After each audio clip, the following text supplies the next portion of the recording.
Your enemies don't want to defeat you. They don't want to destroy you openly. They want something far more efficient.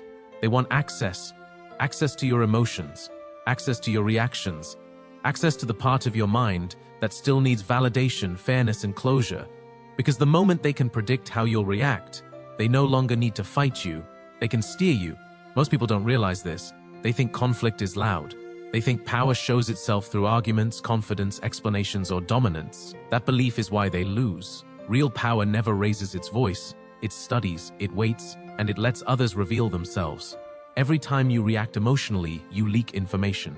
What offends you, what scares you, what you feel compelled to defend. What you cannot tolerate being misunderstood about. To an enemy, that information is gold. They provoke you just enough to make you explain yourself. They distort your words just enough to force correction. They apply pressure just enough to rush your decisions. And every time you respond, you believe you're protecting your image. In reality, you're surrendering control. Because reaction is not strength. Reaction is submission. As long as someone else can pull emotion out of you on demand, they own you psychologically, they control your timing, they influence your behavior, they shape how others see you without ever touching you directly. This is why enemies don't attack your skills. They attack your composure. They want you angry, defensive, explaining, clarifying, reacting in public. Because the moment you do, your status drops. But here's the truth. Most people never hear the most dangerous person in any conflict is not the loudest one. It's the one who becomes unreachable.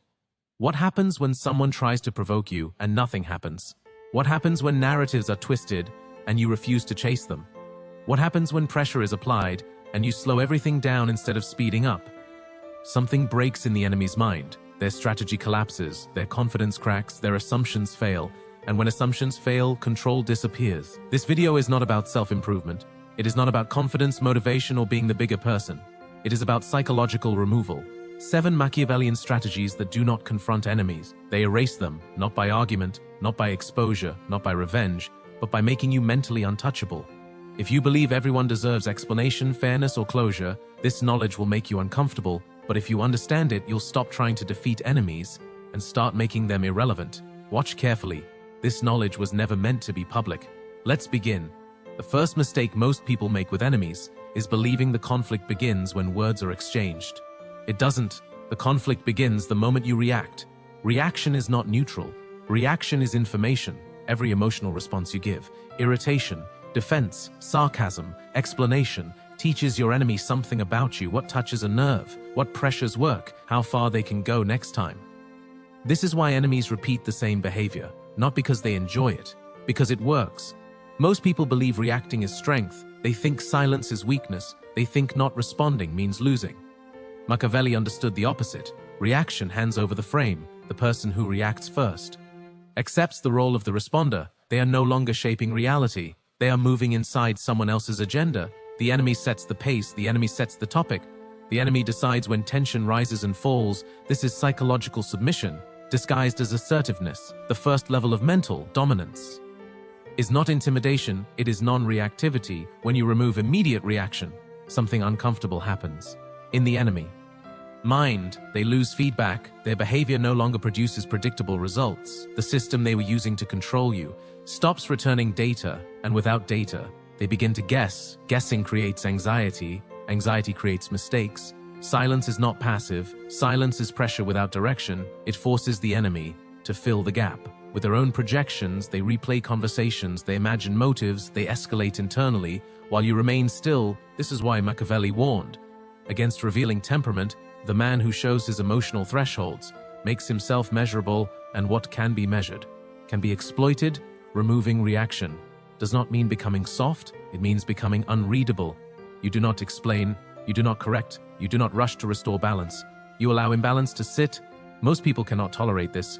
They feel an urge to clarify, to defend their image, to regain control of how they are perceived. That urge is exactly what enemies rely on when you resist it. The power dynamic flips. The enemy is now reacting to you, to your silence, to your delay, to your restraint. This is the first fracture. In their confidence, they may escalate, they may provoke harder, they may attempt to force a response. That escalation is not danger, it is proof. The technique is working. Machiavelli understood that people reveal their dependence on control when it is denied to them. The one who remains calm under provocation becomes the reference point. The one who reacts becomes secondary. This is why the first rule is not attack, it is removal. Remove reaction. And you remove predictability, and the enemy loses leverage, and the conflict collapses. Before you defeat an enemy externally, you must make them blind internally, and blindness always begins. When reaction disappears, narratives are not controlled by truth, they are controlled by who refuses to engage. This is the first thing most people misunderstand about psychological warfare. They believe the person who explains best wins. They believe clarity is power. They believe silence creates vulnerability. In reality, the opposite is true. The moment you correct a narrative, you confirm that it matters, and whatever matters can be weaponized. Enemies do not distort your words because they are confused. They distort them because distortion forces response. It creates motion, it pulls you out of position and onto terrain. They selected. Machiavelli understood that power never fights. On ground chosen by others, it allows others to exhaust themselves, defending interpretations that were never acknowledged. This is the trick. When an enemy reshapes your actions into a story that benefits them, you do nothing, you do not clarify, you do not deny, you do not rush. To set the record straight, you allow the narrative to exist without confirmation or resistance. Why? Because a narrative without reinforcement is unstable. It requires energy to sustain, and if that energy does not come from you, it must come from the enemy. That burden creates psychological strain. They replay conversations, they analyze your silence, they question whether they miscalculated. The absence of correction introduces uncertainty, and uncertainty is corrosive. Most people cannot tolerate being misunderstood. Their identity depends on accurate reflection. They need to be seen correctly to feel safe. Enemies exploit this instinct relentlessly. They provoke distortions, knowing you will rush in to fix them. The moment you do, three things happen. First, you accept the enemy's framing as legitimate. Second, you reveal your emotional investment. Third, you provide new material for further distortion. You think you are closing the loop, you are feeding it. Silence denies this cycle completely. When you refuse to correct the narrative, the enemy is forced into overproduction. They repeat the story, they embellish it, they escalate the tone. This escalation is not strength, it is compensation. Observers sense it immediately. The one who over-explains appears unstable. The one who remains silent appears anchored. This is not mystery, this is asymmetry. Power is asymmetrical. By nature, one side moves, the other does not. One side reacts, the other waits. Machiavelli advised rulers to prioritize outcome over reputation, because reputation fluctuates, but consequence endures. The man who chases perception becomes trapped by it. The man who ignores perception forces others to move on. This trick operates on a simple psychological law. What is not acknowledged eventually loses relevance. False narratives collapse when they are not fed, or they metastasize so aggressively that credibility breaks. In both cases, you win without intervention. This does not mean you never speak, it means you speak last, if at all. When you do choose to speak, it is not explanatory, it is declarative. One sentence, no emotional tone, no defense, no attempt to persuade. That contrast, long silence, followed by brief clarity, creates authority. Enemies expect panic, they expect rebuttal, they expect engagement. What they cannot handle is a person who does not need to be understood to remain intact. This is why this trick is so destabilizing. It removes their leverage entirely. They cannot escalate without revealing desperation. They cannot retreat without losing the narrative themselves. They cannot control perception without your participation, and you give them none. Control the narrative by refusing to chase it. Control perception by refusing to correct it, because the person who can live with being misunderstood is no longer manipulable, and the enemy who needs your reaction to stabilize reality has already lost. The psychological war, the most effective way to destroy an enemy is not to attack them, it is to remove the pressure that keeps them controlled. Most enemies survive because they are careful, they calculate, they mask intent. The moment you confront them, they tighten discipline, they choose words carefully, they hide behind politeness, plausibility, and denial. Machiavelli understood that direct opposition strengthens an enemy's camouflage, so he did the opposite. He created environments where enemies felt safe enough to expose themselves. This is the trick. You do not accuse, you do not confront, you do not reveal suspicion. You create space because people only reveal their true nature when they believe they are unobserved or unthreatened. Enemies are no different.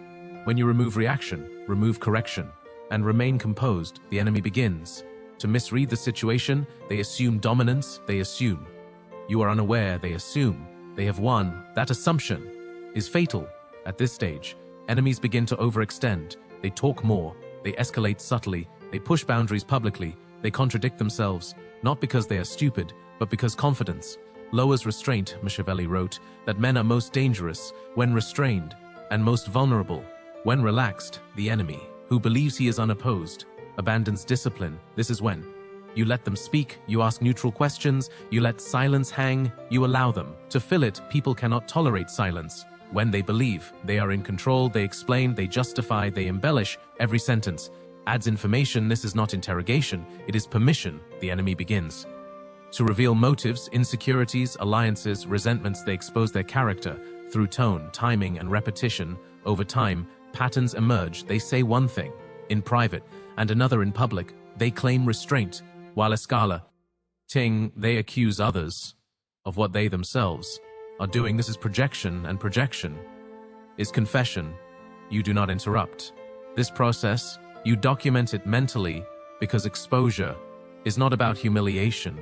It is about positioning. Once an enemy exposes themselves, their credibility erodes quietly. Others begin to notice inconsistencies, trust fractures, without you lifting a finger. This is the difference between destruction and dominance. Destruction is loud. Dominance is invisible. Machiavelli understood that reputations are fragile, not when attacked, but when allowed to rot under their own contradictions. The enemy who talks too much cannot maintain coherence. The enemy who escalates unnecessarily attracts attention. The enemy who feels safe becomes sloppy. You let this happen. You do not rush the outcome. When the moment arrives, you do not attack the enemy directly. You simply stop shielding them. You allow others to see what you already know. A single fact, a single contradiction, a single moment of restraint from you, while they continue to overreach. That contrast does the work. Observers always side with stability over chaos. The one who remains composed gains authority. The one who exposes desperation loses it. This trick does not require intelligence, it requires patience. Enemies destroy themselves when given enough rope. Your job is not to pull, it is to step back. This is why Machiavelli favored indirect outcomes. The ruler who crushes an enemy openly creates sympathy. The ruler who lets an enemy collapse under their own behavior creates consensus. By the time action is required, the enemy is already isolated.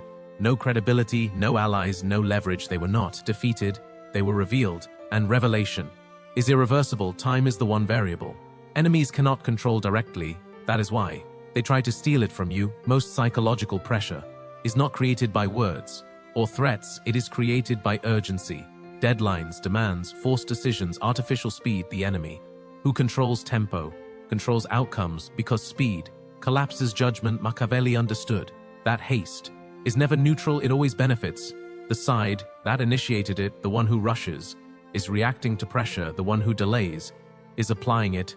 This trick is not about silence, it is about pace. You decide. When things move, you decide. When they stop, you decide. When nothing happens at all, when an enemy pushes for immediate response, they are not seeking resolution, they are seeking advantage. They want you operating while emotional, incomplete, or unprepared. Speed limits options, delay multiplies them, so you slow everything down. You do not respond.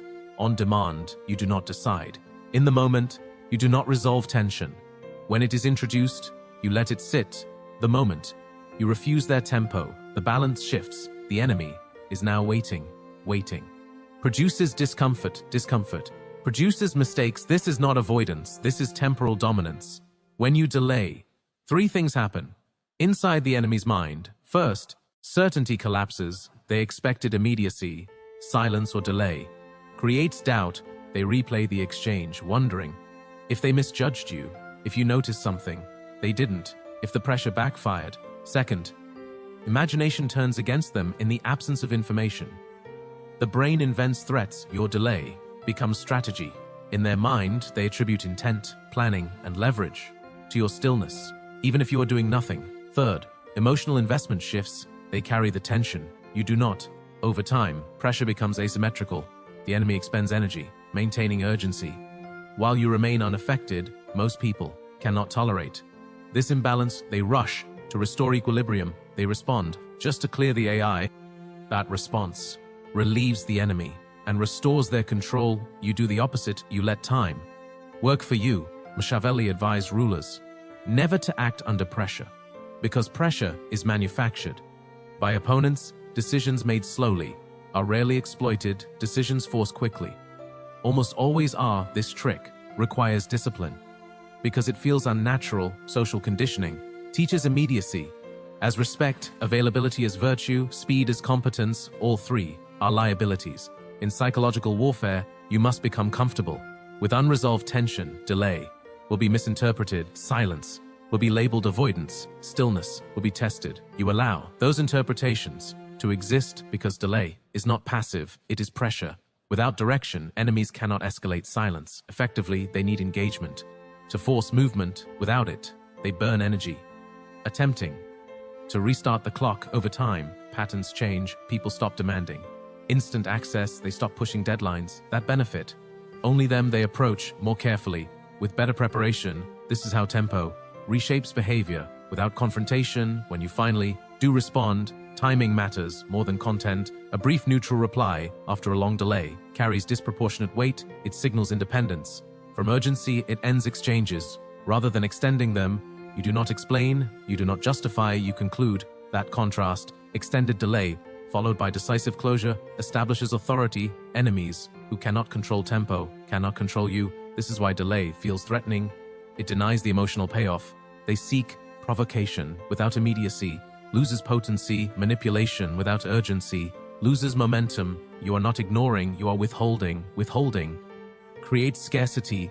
Scarcity increases perceived value. The less available your attention becomes, the more carefully others use it. This trick also stabilizes your internal state. Without constant, rapid responses, your nervous system settles. You stop rehearsing conversations that never needed to exist. Clarity replaces agitation. Externally, your presence changes. People describe you as grounded, deliberate, hard to rush. In reality, you are simply not moving on borrowed time. Machiavelli understood that fortune favors those who act deliberately. Speed impresses crowds. Timing controls outcomes. Use time to break rhythm. Use delay to force uncertainty. Use patience to let enemies exhaust themselves, because the one who controls tempo never has to fight for power. Every enemy operates on assumptions. They assume how you think, they assume how you respond, they assume what you value, what you tolerate, and what you will never do. Those assumptions are their strategy. Machiavelli understood that enemies do not plan against reality, they plan against models, mental shortcuts, built from past behavior, reputation, and pattern recognition. Once those models harden, prediction replaces caution. This is where you strike, you do not fight the enemy directly, you corrupt their expectations. Most people are predictable. Without realizing it, they escalate. When challenged, they retreat. When pressured, they compromise. When tension rises over time, enemies learn the pattern and act accordingly. Predictability is comfort. Comfort breeds recklessness. This trick destroys comfort. You behave normally. In small, irrelevant situations, you remain consistent. Where nothing is at stake, you allow others to believe they have figured you out. Then when it matters, you do the opposite of what is expected. Not emotionally, not theatrically, precisely. Machiavelli warned that consistency builds trust, but selective inconsistency builds power. The goal is not chaos, the goal is miscalculation. Enemies rely on anticipati. They plan provocations. Expecting anger, they apply pressure. Expecting retreat, they distort narratives. Expecting correction, when your response violates their prediction, their internal map collapses. That collapse is dangerous because decision-making depends on expectation. When expectation fails, hesitation follows. Hesitation opens gaps. This is why expectation reversal must be surgical. You do not change everything, you change one thing. At the decisive moment, an enemy expects escalation, you disengage completely. An enemy expects silence, you intervene decisively. An enemy expects compromise, you enforce a boundary. Without explanation, the shock is not the action itself, it is the violation of the model. People can adapt. To aggression, they can adapt. To restraint, they cannot adapt quickly. To inconsistency, they cannot explain. Machiavelli understood this. Through warfare and politics, armies lose not when they are outmatched, but when their expectations fail, when an enemy attacks at the wrong time, retreats when pursuit is expected, or advances when logic predicts defense. Psychological warfare follows the same law. Once you reverse expectations successfully, the enemy enters a state of cognitive instability. They begin questioning previous assumptions, they second-guess future plans, they slow down. This hesitation spreads, observers sense it, allies hesitate to align, support weakens, momentum stalls, all because the model broke. This is why the trick must be rare. If you reverse expectations constantly, you become chaotic. Chaos is dismissed. Chaos is not trusted. Chaos is managed. Power comes from selective unpredictability. You remain boring most of the time, then decisive. Once that single decisive deviation rewrites how others think about you, enemies begin to overcorrect. They assume you're always capable of the unexpected. They approach cautiously. They test less. They build contingencies for moves you may never make. That mental tax drains them. Meanwhile, you return to consistency. You let them wonder whether the reversal was the new norm or a one-off anomaly. That uncertainty persists. This is how power compounds quietly. Machiavelli advised rulers to cultivate a reputation for restraint, punctuated by decisive severity, not because severity is desirable, but because uncertainty is paralyzing. Expectation weaponization also protects you when enemies cannot predict you, they cannot trap you. Traps require timing and assumption. When your behavior no longer fits the expected arc, traps misfire. You are not random, you are opaque. This distinction matters. Randomness is noise, opacity is control. The enemy should never know which version of you will appear, the silent one, the decisive one, the disengaged one. Only that. All versions are possible. That knowledge alone alters behavior. You do not announce this shift, you do not explain it. Afterward, you let the confusion linger, because once expectations are unreliable, enemies lose confidence in their own judgment, and the enemy, who doubts his judgment, hesitates. Hesitation is defeat delayed. Weaponize expectations, remain predictable where it costs nothing, become unpredictable where it costs them everything, because the enemy, who cannot anticipate you, is already reacting to you. Most people think conflict ends when someone wins. Machiavelli knew that was wrong. Conflict ends when one mind cannot resolve what happened. Enemies don't break when they lose an argument, they break when they never understand why they lost relevance, access, or control. This is the trick that moral systems warn you about, because it works too well. Human beings are addicted to closure. They need explanations, they need endings, they need moral accounting when something breaks. Why? Without explanation, the mind loops endlessly, trying to repair it. That loop is a prison. This trick weaponizes that need. You do not confront the enemy, you do not explain your withdrawal, you do not clarify intentions, you simply change behavior. Cleanly, quietly, without ceremony. One day, access is there. The next day, it isn't. No argument, no announcement, no emotional justification. The enemy will assume something happened. They will replay every interaction. They will search for the moment they lost you. They will invent reasons, insults, slights, imagine betrayals, and none of them will be confirmed. Machiavelli understood that uncertainty is more corrosive than punishment. Punishment ends suffering. Uncertainty multiplies it. This is why closure must be denied completely. You do not give them a final conversation. You do not give them feedback. You do not give them a chance to apologize, explain, or correct, because closure allows healing, and healing restores strength. Denying closure keeps the psychological wound active. The enemy becomes obsessed, not with you, but with the gap you left behind. The unanswered question becomes louder than any insult ever could. What did I do wrong? Was it intentional? Did they see through me? Was I misjudged? Am I irrelevant? These questions loop without resolution. The mind cannot move forward without narrative coherence. When coherence is denied, attention collapses inward, focus degrades, confidence erodes. Externally, the enemy may appear functional. Internally, they are fragmented. This is not revenge, this is psychological extraction. Machiavelli hinted at this when he warned that men fear uncertainty more than loss. Loss is measurable, uncertainty is infinite. Here is the critical rule: once you deny closure, you never reopen the door. Even neutral engagement later destroys the effect. Even kindness resets the loop. Even acknowledgement gives the mind something to work with. Silence must be absolute, not hostile silence, not dramatic silence. Indifferent silence. Indifference is the most destabilizing signal.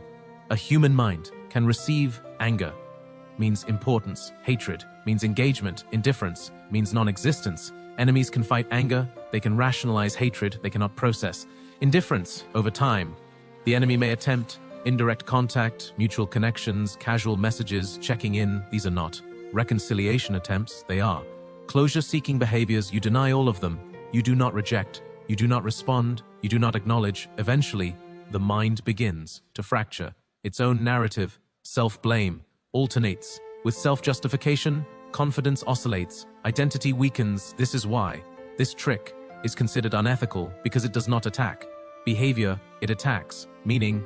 Machiavelli understood that meaning is what stabilizes power, remove meaning, and even strong personalities decay. This trick does not require confrontation, it does not require exposure, it does not require dominance displays, it requires discipline and emotional neutrality. You walk away without explanation, you never look back, you let the unanswered question do the work. By the time the enemy regains internal stability, if they ever do, you are already irrelevant to their life, and that is the final inversion. They tried to control you. Instead, you became the unresolved variable in their mind, a problem with no solution, a question with no answer, a wound with no closing. This is why the trick feels forbidden, because once used correctly, it cannot be undone, and the enemy never recovers the version of themselves that existed before the uncertainty began. Every conflict ends the same way, not when someone wins, not when someone apologizes, but when one side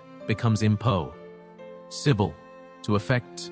Machiavelli understood this better than anyone. He did not aim to defeat enemies one by one. He aimed to reach a position where enemies no longer mattered. This is that position. Psychological untouchability is not dominance, it is inaccessibility. At this level, enemies can speak, act, distort, escalate, and nothing reaches you in a way that alters behavior, emotion, or trajectory. Their presence no longer changes your decisions. This is not indifference born from weakness, it is indifference born from structural superiority. Most people remain vulnerable because their identity is still exposed. They need validation, recognition, fairness, acknowledgement, resolution. Each need is a handle. Each handle can be pulled. Machiavelli warned that the man who needs nothing cannot be threatened. This trick removes the final needs. You stop requiring understanding, agreement, closure, vindication, emotional symmetry. You do not replace these needs with hardness, you replace them with self-contained meaning. This is where most people fail. They think power is external, status, control, reputation, influence, those are all secondary. They fluctuate. Untouchability comes from internal finality. Your values are settled. Your direction is decided. Your identity is not up for negotiation. At this stage, enemies face a paradox. They can no longer provoke you because provocation requires emotional hooks. They can no longer threaten you because threats require leverage. They can no longer distort you because perception no longer dictates action. Everything they try produces nothing. This emptiness is destabilizing. Humans are wired for response. When actions no longer generate effects, the mind spirals. Enemies escalate, not because they gain power, but because they lose it. Machiavelli observed that men grow violent when they lose relevance. They prefer resistance over irrelevance. Resistance proves they still matter. You deny them. Even that, you do not react, you do not counter, you do not perform restraint. Theatrically, you simply continue forward, unchanged. This is why untouchability cannot be faked. If you are pretending not to care, enemies sense it. If you are suppressing emotion, pressure finds cracks. Untouchability is not suppression, it is resolution. You have already decided who you are, where you are going, and what is non-negotiable. Everything else becomes noise. At this level, conflict becomes informational rather than emotional. You observe behavior. Without absorbing it, you register moves. Without responding, automatically, you treat hostility like weather, noted but not personalized. This creates a terrifying asymmetry. The enemy is still fighting you. You are no longer fighting them. That gap widens. Over time, they define themselves in opposition to you. You do not define yourself in relation to them at all. Machiavelli understood that this is the highest form of power when others organize their behavior around you while you remain self-directed. Eventually, the enemy faces 3 options: escalate further, which exposes desperation; withdraw, which concedes influence; obsess, which destroys them. Internally, all outcomes favor you. This is why this state feels unreachable. To most people, it requires killing, a subtle addiction, the need to win visibly. Untouchable individuals do not need witnesses, they do not need acknowledgement, they do not need the enemy to know they lost, they have already exited the game. This is the final Machiavellian inversion. Power is not having enemies beneath you, power is having enemies irrelevant to you. Once you reach this state, the previous tricks become automatic. You don't remove reaction, there is nothing to react to. You don't control narratives, they don't affect movement. You don't expose enemies, they expose themselves. You don't manage time, urgency can't reach you. You don't weaponize expectations, no one can predict what no longer depends on them. You are no longer responding, you are operating. This is why Machiavelli was feared, not because he taught cruelty, but because he taught detachment with direction. The untouchable individual is not cold, they are complete, and completeness is invulnerable. Enemies cannot defeat what they cannot reach, they cannot manipulate what does not need them, they cannot threaten what has already decided its path. This is not the end of conflict, it is the end of vulnerability, and once reached, there is no returning to the old version of you, because the mind that no longer needs permission cannot be ruled again.